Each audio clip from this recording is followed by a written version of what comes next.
I'm Matt Godbolt. And I'm Ben Rady. And this is Two's Complement, a programming podcast.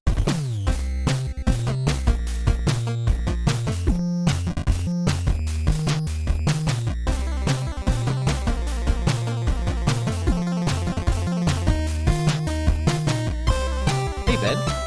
Hey Matt. What's new? Well, I'm sick. Oh yeah, you've been I have a cold. absent from work the last few days with a head cold, right? Not the dreaded lurgy. Yeah, no. I have. It's funny actually because yesterday, I woke up early because I couldn't sleep because my brain was full of snot, and I came down and I sat down at my desk here in my house and started working, and like 14 hours later I was like I should go to bed. Oh my gosh, that. And it was only because I was just super absorbed in work and kind of trying to distract myself from the fact in that a I was good sick. way, I hope. Yeah, it was. I mean, it's one of those things where I really have to be cognizant of not getting too absorbed in what I'm doing because I know that I will burn myself out if I do that every day. But yesterday it was actually kind of like good therapy.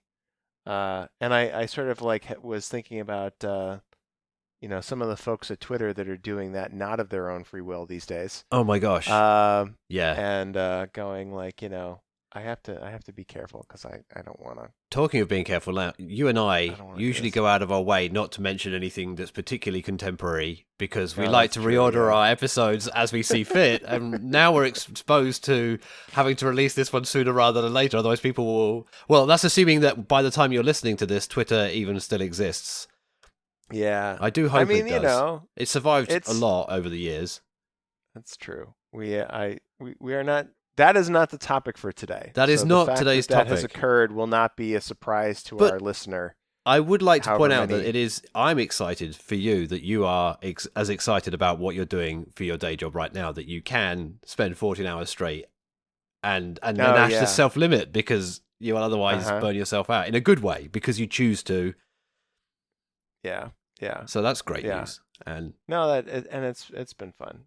The day job these days has been quite good. But anyway, that's not what we're talking about. That's not what we're talking about today. No. In fact, we, as always, have our carefully chosen 20 seconds before clicking record topic, which is a surprising, difficult issue that came up in my little open source project.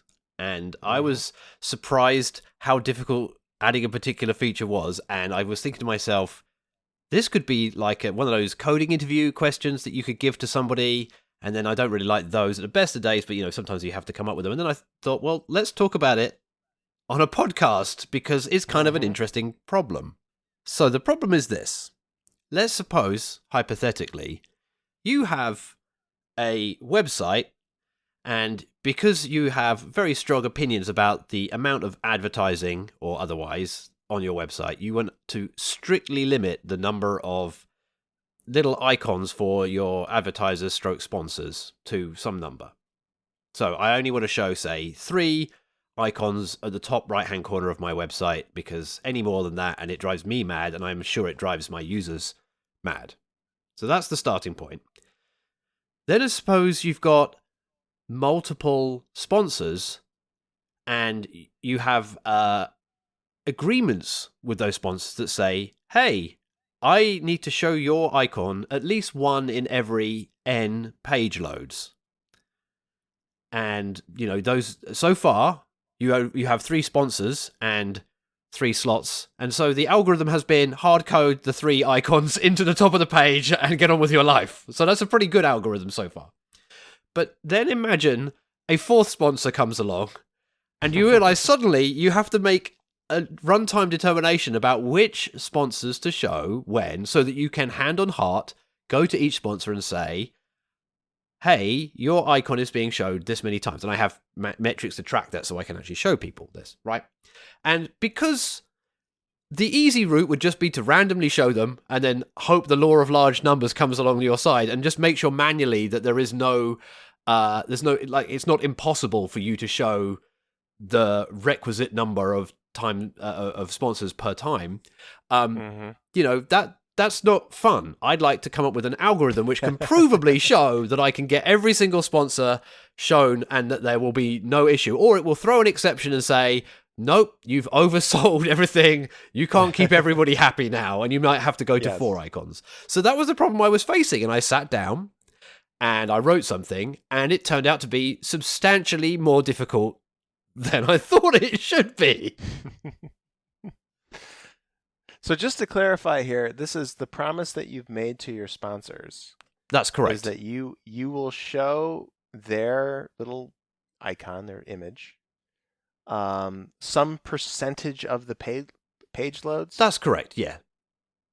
So just sort of like thinking of this at first pass, like, and you sort of alluded to this, like, it is possible that for more sponsors than 3, you've actually overcommitted, right? If, for example, I said to each sponsor 100%, and I had 4 sponsors and 3 slots, it's trivially, well, I can't satisfy that, right? There's no sequence of shifting them around that makes it fair to all my sponsors, because they'll all be less than 100%. Right. But if I have 4 and each one is 30% of the time, then obviously it's pretty trivial to just keep cycling them around and, literally shifting them along. Show 1, 2, 3, 2, 3, 4, 3, 4, 1, 4, 1, 2, blah. There you are. They'll get shown a lot more than 1 and 3, and that's great. So that's a good solution. And as a human, you'd sit down and work that out. As a computer, you could reasonably, imagine you came up with an algorithm, and all it has to do is say, satisfy the constraints that I've agreed. A solution to that problem where you have 4 sponsors and 1 and 3 is to have sponsors 1 and 2, and then show 3 and 4 on alternate page loads in the 3rd slot. Right? That also, the first 2 sponsors are getting 100% coverage, the other 2 are getting 50% coverage. So that's also a solution. And then that was when I wrote the algorithm, finally got an algorithm which didn't immediately blow up. That's what it did. It found, I said, like, this is perfect. And I realized I was missing a constraint. Yeah, you want to balance them. Exactly. So you also want to say, for a given frequency, folks who are being shown 1 in 3 should be shown around about the same amount. And that's what makes it even more difficult, because you've gone from something which is trivially provable. And I was thinking about this in terms of, complexity theory. If forgetting how complicated the algorithm that generates the solution is, and say, let's say the solution is an array of n samples of sponsors, right? So let's say there's just 10 of them, and each of those 10 array has a choice, 3 sponsors at a time. And I could say that to you, say, like, if you were to just cycle through these one iteratively, then it would meet my commitments, right? That would be like something you could say.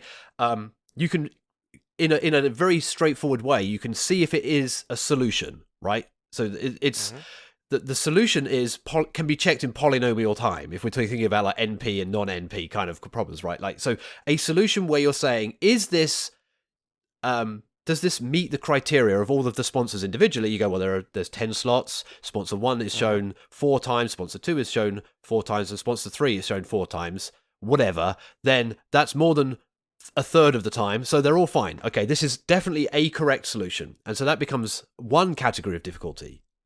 As soon as you say, I want to minimize the amount of difference between the numbers of times a sponsor is shown, it goes into a new category, because to check that answer, you have to solve the problem yourself. I could give you something which like meets the criteria of like it's definitely 1 in 3 or more than 1 in 3, but to prove that it's minimal is also NP hard or NP difficult or NP whatever the categories are. So it turned out to be more interesting than I thought. And there are definitely online algorithms for doing this kind of thing. But what I wanted to do, and this is the critical thing, and this is, we're going to get it into one of your favorite subjects, is I wanted to write tests. And yeah, I was just going to say, anytime you're dealing with sort of randomness, that becomes tricky, right? Exactly right. And so when I was explaining this to a friend down the pub the other night, as you do, his solution was immediately like a dynamic programming algorithm, which just uses essentially an error metric of like how often have I shown each one, and then each time you get to choose. So every time the page loads up, it effectively re-chooses another sample, and that's kind of how I solved it as well. That's what my solution is, like that. But rather than doing a choice every time, and or having randomness, and or dealing with there are lots of servers. Each one of the servers has its own idea about which solution is what. I wanted to be able to write tests, so I wanted to be able to say, generate me a minimal set, and then I can compare it against what a human would have chosen for a set, a rotation like that would work and satisfy all those constraints. Now, obviously, like I said at the beginning, if you just did a random thing, you could definitely say, well, just pick them with 1/3 probability. Scale the probabilities, and then just keep picking them and see, and then you would get an answer. I'm quite sure you get an answer, but you would never be able to write a test that wasn't anything other than seed the random number generator with a known good seed, run the test for 100, and go, well, empirically, I meet the criteria after 100 iterations, so that's probably fine. And I don't like that, because it doesn't. I can't tell if the algorithm is wrong or right or anything. It just seems that. Right. Also, those kinds of tests are super hard to read. But yeah, so let me make sure that I understand what you're trying to get at here. So you wanna build an algorithm that's going to produce basically a script, a list of the configurations that are going to be shown. Correct.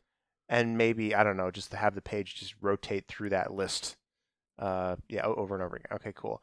And then your tests then, are you expecting a stable output from the execution of that algorithm? So your test could be like, solve this problem for these constraints, and then it will produce that script.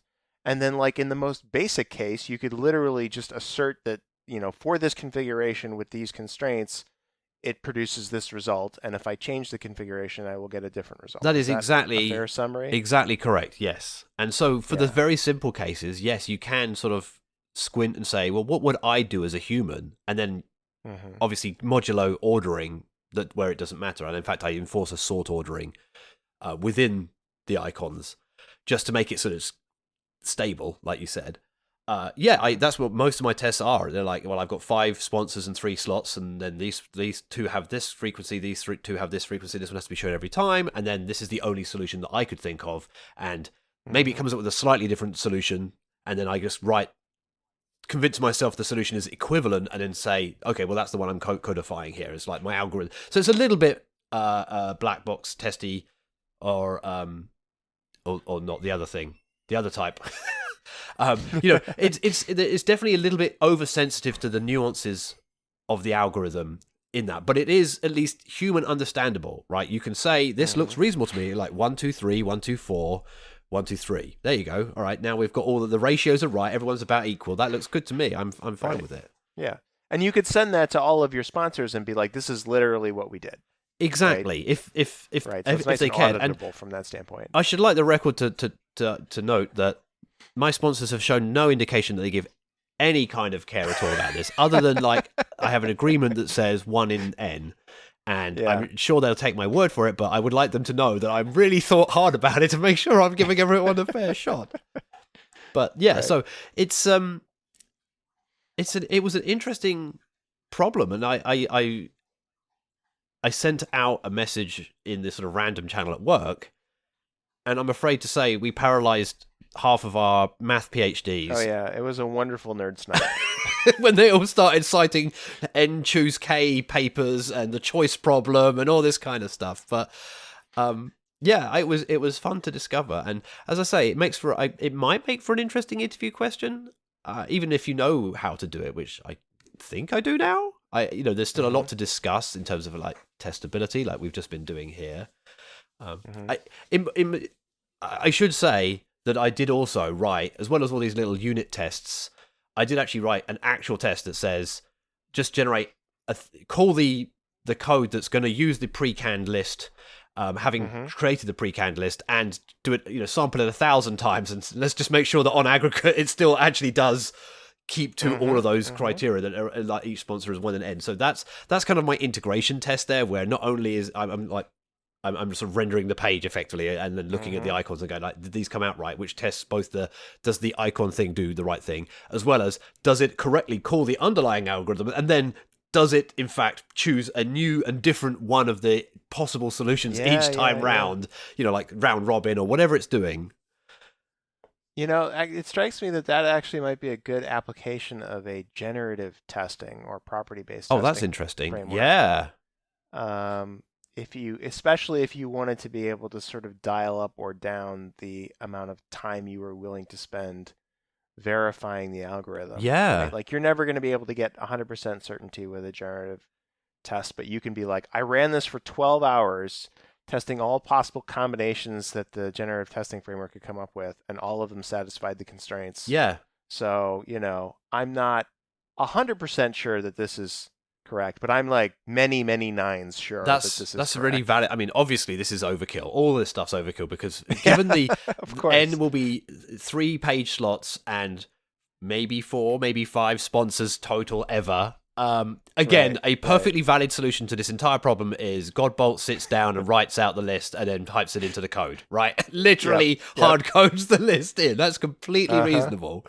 But it was a really fun exercise in determining, solving a problem that is actually quite computer sciencey.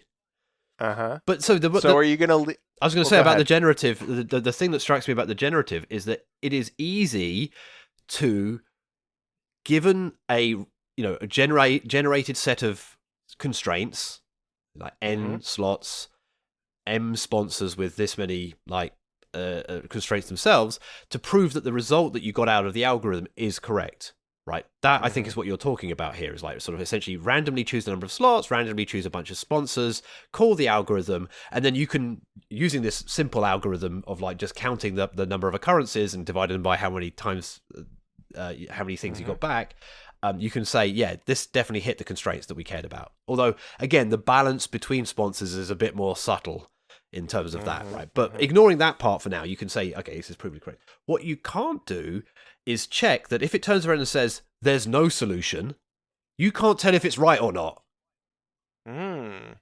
So if it picks, 4 slots and then 10 sponsors that have to be shown 1 in 7 or whatever, something weird like that, you're like, I don't know trivially if that's solvable or not, without writing the algorithm myself again, which defeats the point. So you could, again, but it certainly allows you to approach the conclusion that it'll either blow up incorrectly and tell you that something doesn't fit that you think could fit, but if it does give you a solution, it is a valid solution. So that is probably okay, because again, if you're on the phone to the sponsor and you're saying, okay, 1 in 2, or 3 in 7, okay, 3 in 7, we can do 3 in 7, and then I just type the thing, hit enter, and go, oh yeah, it can find a solution for you. Yes, we're good. Yeah.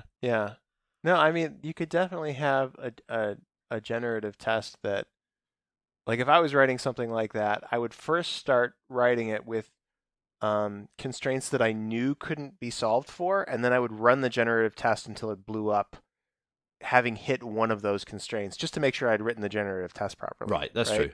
And then dial back the constraints until I sort of fit like the very edges of what I thought could be solved, and then let it run for a wrong time and figure out if we agree, basically. Right. And then see like, okay, yeah, and then if it blows up and says, oh, I couldn't come up with a solution for this, then you sort of look at that and go like, oh yeah, no, you're right. I can't come up with a solution for that either. Does that mean there's not one? No, but between the algorithm, the tests, and me, we can't come up with one. So, but yeah, that's super interesting.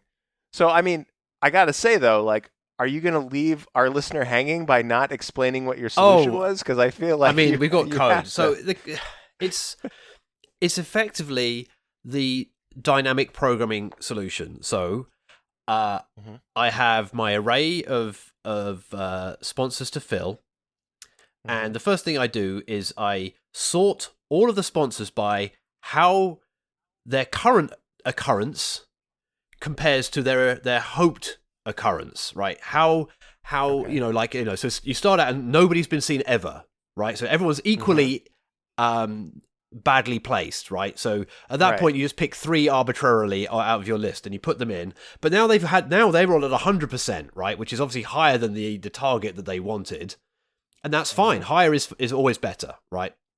So then on the next iteration, you say, okay, who all else needs to be fitted in? And then you sort them still, and you say, well, okay, well, those 3 are now at the bottom of the list, and maybe the other sponsor gets to the top of the list now because that sponsor is out by 100% or out by 30%, 33%, and the others are now like at potentially 50% because they would have been shown for half the time. So, okay, he's more out than they are, so we need to pick him first. Okay, cool. And then you just pick any of the other 2 again, right? Now you've got those 2 in. And now you update the counts again and say, okay, now we've got a better idea when we're sort of asymptotically approaching the right numbers for them all.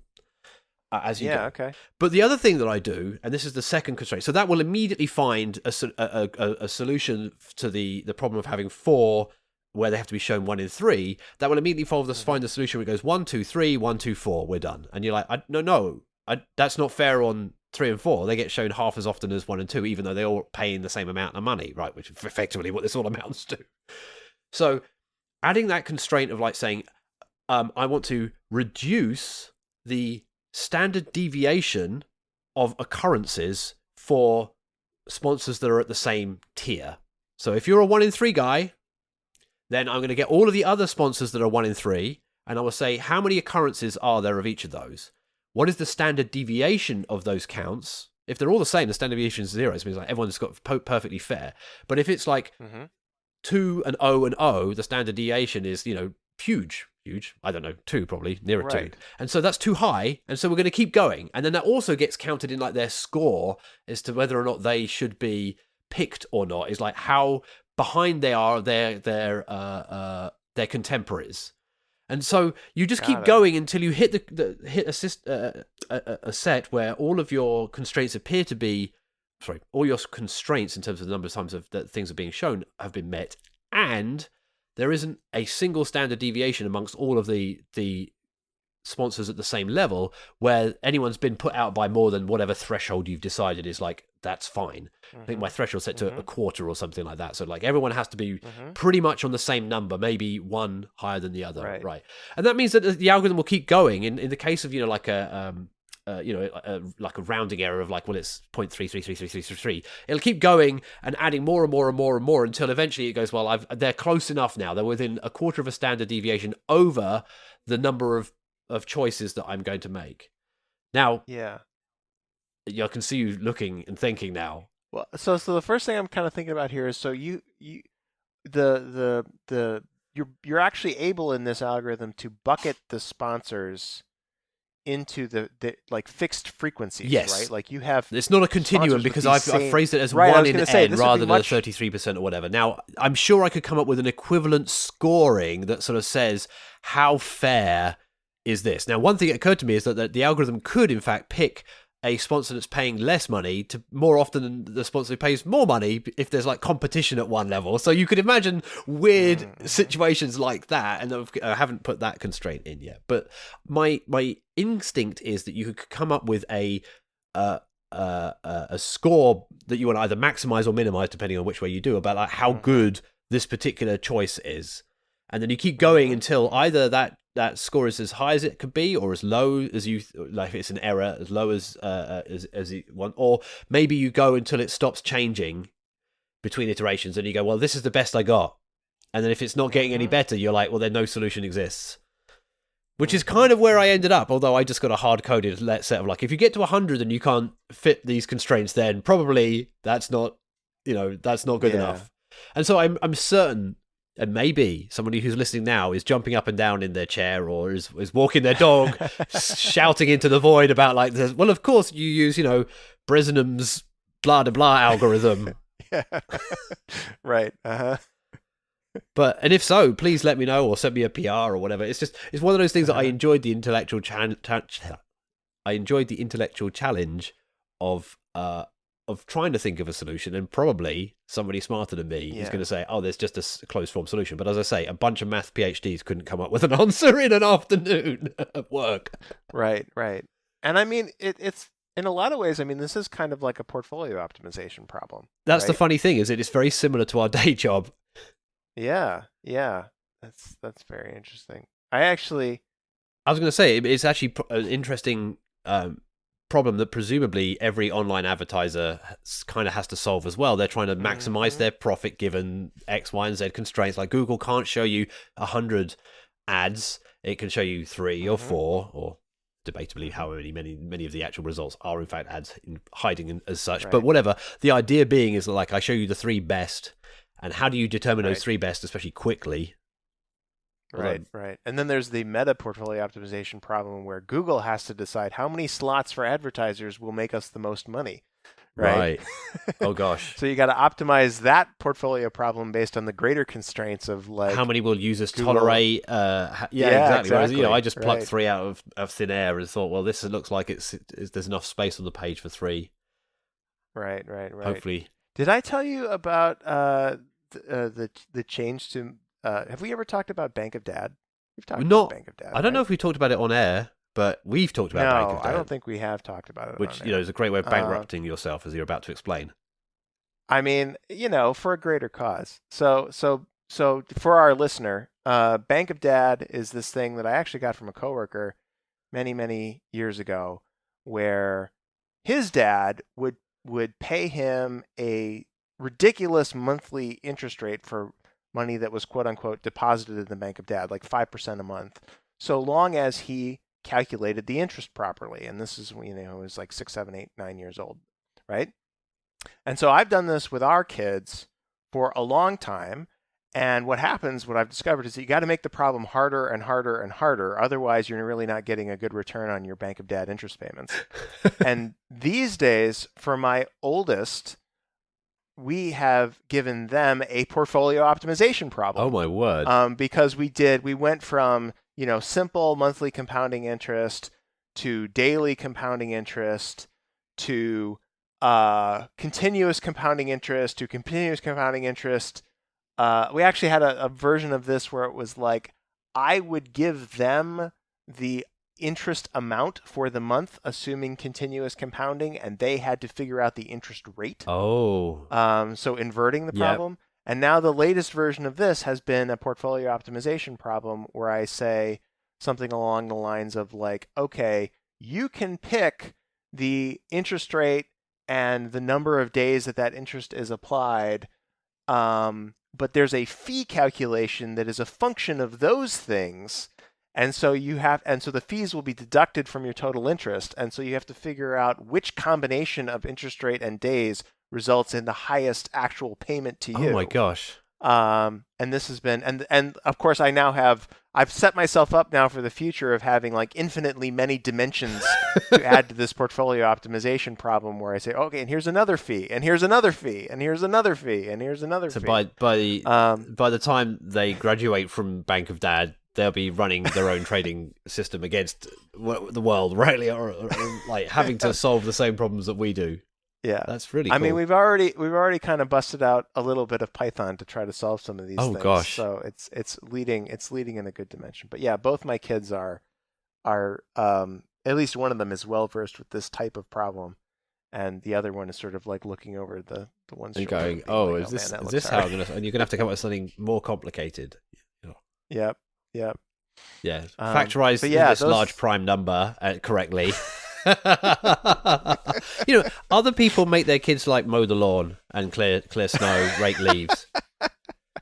In my household, I torture my children to do their music practices. Right, that's how they get their allowance. But for you, they have to calculate portfolio optimization in order to get. I guess this is interest on their deposit of the allowance that they had. Yeah. So, gosh. Yes, we did have to put a cap on the total amount of money that it's in Bank of Dad, because I started projecting out, and I'm like, we're not going to be able to make the mortgage payments if I keep. It's like continuing on this pattern. Like Donald Knuth, who stopped giving out payments. He was doubling the reward for every bug you found, wasn't he, for a long time, and then went, now we're up to $1,024. It's no joke if someone finds a typo. And so I believe he gives out like checks that are, like, not cashable, like they're fake, like Donald Knuth checks. I had a friend at Google who had one and proudly had it on his desk, but it wasn't actual real money, and for good reason, really. I mean, that was maybe a mistake on Knuth's part, but whatever. Yeah. Yeah. All right, my friend. But yeah, Well, those kinds of problems are all over the place. Is sort of my point. here, Right. And they are very interesting when you find them. yeah, they are. There are more places than you might imagine. And most of the time, of course, when people like we interview people and it's like we talk about potentially like problems that involve like what big O notation does this particular algorithm have, and then most of the time the problem is why is this not compiling? Hang on a second. Have you got your environment set up right? Oh, wait a second. right. Put another space between these two things over here, please, and all that. Yes. And it's never Can you set actually a this problem private that's variable? algorithmic in nature. But every now and then Right. you hit one, Yes. and you're very pleased. Yeah. Yeah. Totally. Cool. All right, my friend. Well, thank you for listening to my problem. And No. This is a great episode. if folks have any better ideas, then let us know, and Yeah. I'll see you the next time. Yep. Bye.